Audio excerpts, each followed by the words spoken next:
Module 2, Patriarchy's Impact on the South Asian Immigrant Community in Canada.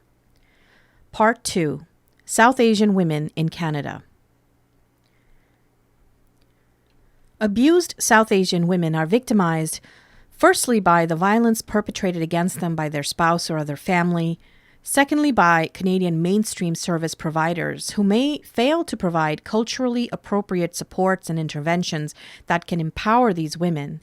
The same people often also perpetuate the racialization of the abused women's cultures or religions as inferior or primitive or barbaric. This double victimization can have adverse consequences for women's physical and mental health and can lead to depression, self-harm, and even suicide. We may be asking, why don't South Asian women seek help? Well, many South Asian women who experience domestic violence may not resist oppressive patriarchal discourses and refrain from seeking external help. Some of these women have been raised in oppressive patriarchal family environments for generations and therefore do not see themselves as oppressed. Some women from such family environments, even if they are educated and employed, may accept oppressive patriarchal behavior as normal and do not report abuse. Others may believe that oppressive patriarchal beliefs are part of their culture and faith and will therefore refrain from questioning them. Abusers often include not only the spouse but also the in-laws, including other women.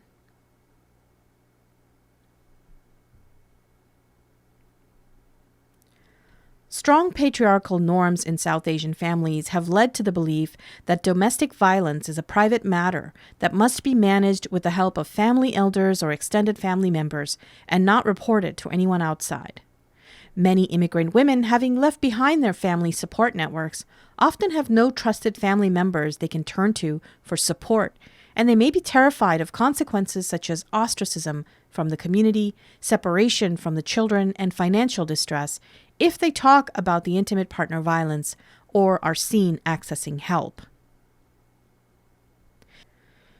Many South Asians are socialized from childhood to believe that women are the carriers of the family honor, or izzat, and may therefore refrain from talking about the abuse to protect this honor. Due to the structures of immigration and resettlement, oppressive patriarchal relationships between spouses may become further pronounced. And many women who would have otherwise sought help in their own country of origin by approaching activist organizations that offer culturally appropriate interventions refrain from seeking support from mainstream Western service providers because their models of service delivery are alien to the upbringing and because of fears of being stereotyped as hailing from inferior or primitive cultures. Supporting South Asian women. For all these reasons, dealing with abuse and violence is very challenging for South Asian victims of domestic abuse and violence, for their service providers and community members.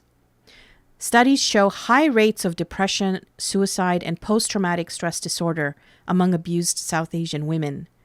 Helping these women in seeking timely help for the abuse and in developing resistance to oppressive discourses is, therefore, a matter of priority for the community and service providers.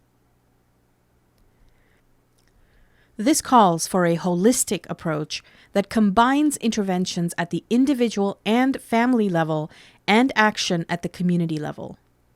While women experiencing abuse need culturally sensitive psychological and practical interventions to deal with the impact of abuse, they will seek help only if they are convinced that it will lead to an improvement in their situation.